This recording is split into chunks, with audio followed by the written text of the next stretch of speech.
आदरणीय मंच उपस्थित सभी महानुभावों को मेरा सादर नमस्कार। आज हम सब यहाँ अंबेडकर जयंती के पावन अवसर पर एकत्रित हुए हैं ताकि हम B.R. अम्बेडकर के महान विचारों और योगदान को याद कर सकें। एक छोटे से गांव में एक बालक था जिसे स्कूल में पानी तक छूने की अनुमति नहीं थी, लेकिन उसी बालक ने अपने संघर्ष और शिक्षा के बल पर इतिहास बदल दिया।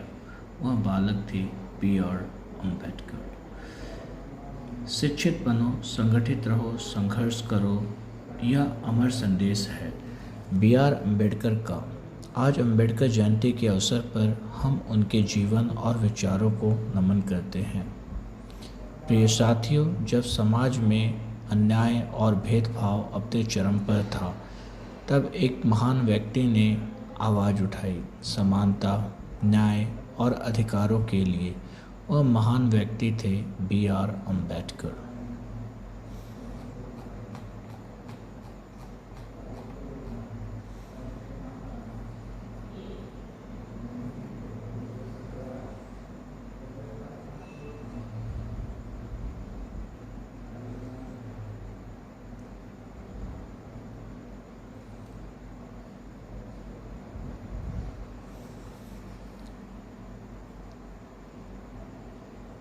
लेट्स डिलीवर कहानी।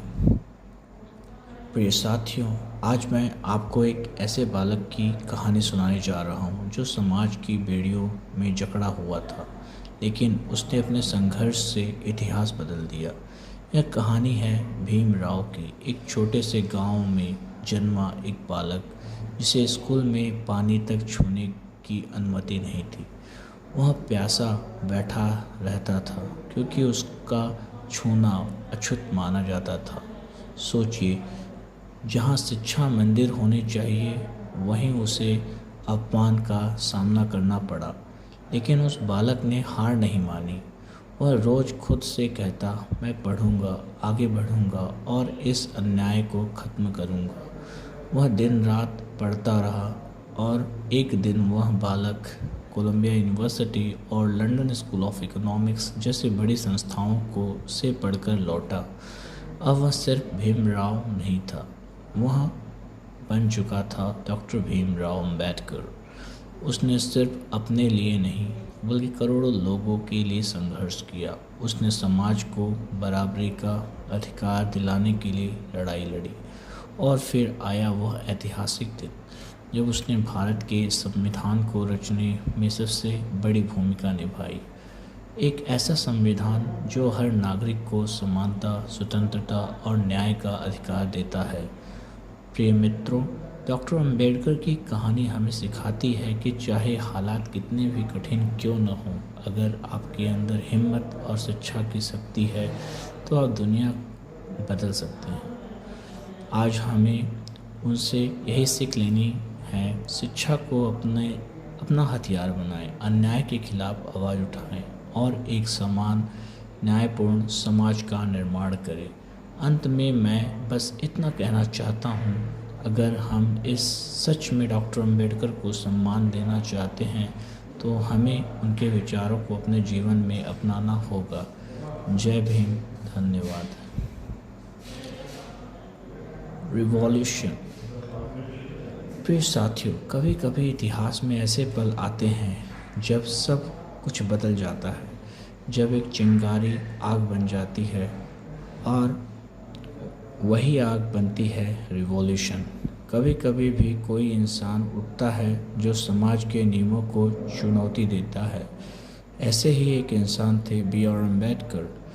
वो समय आसान नहीं था जहाँ इंसान को इंसान नहीं समझा जाता था, लेकिन उन्होंने कहा, मैं झुकूंगा नहीं, मैं लड़ूंगा।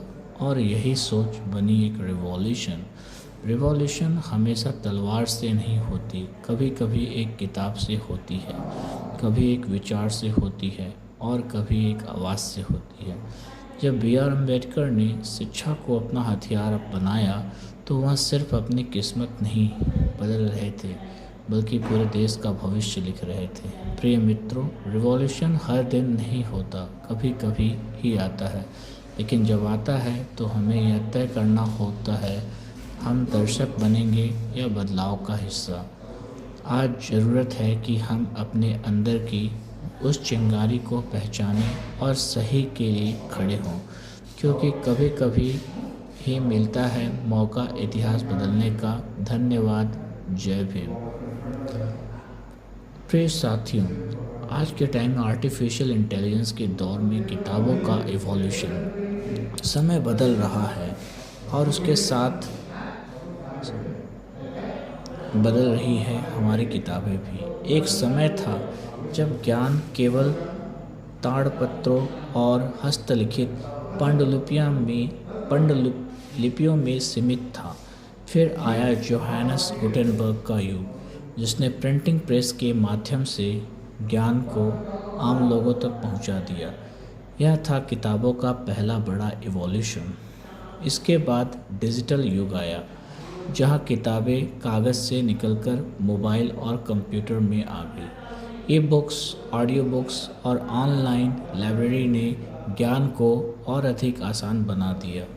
और अब हम प्रवेश कर चुके हैं आर्टिफिशियल इंटेलिजेंस के युग में।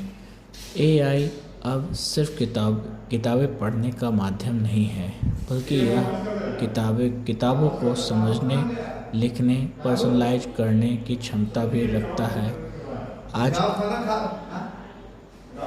आज एआई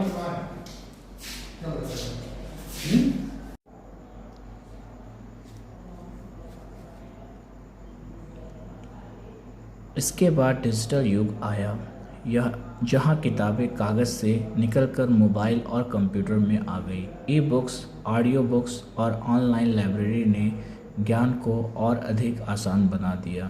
और अब हम प्रवेश कर चुके हैं आर्टिफिशियल इंटेलिजेंस के युग में। एआई अब सिर्फ किताबें पढ़ने का माध्यम नहीं है, बल्कि यह किताबों को समझने, लिखने और पर्सनलाइज करने की क्षमता भी रखता है। आज एआई के जरिए किताबें आपकी रुचि के अनुसार सुझाव देती हैं, कठिन विषयों को सरल भाषा में समझाया जाता है और यहाँ तक कि नई किताबें भी लिखी जा रही हैं।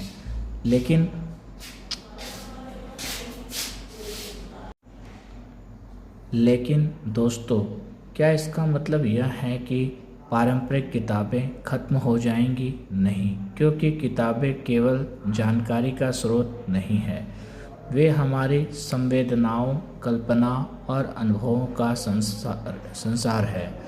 एआई किताबों को बदल रहा है, लेकिन किताबों की आत्मा आज भी वही है, ज्ञान देना, सोच विकसित करना और इंसान को बेहतर बनाना। अंत में मैं बस इतना कहना चाहूँगा, तकनीक को अपनाइए, लेकिन किताबों से जुड़ाव बनाए रखिए, क्योंकि एआई हमें तेज बना सकता है, लेकिन किताबें हमें गहरा बनाती हैं। धन्यवाद।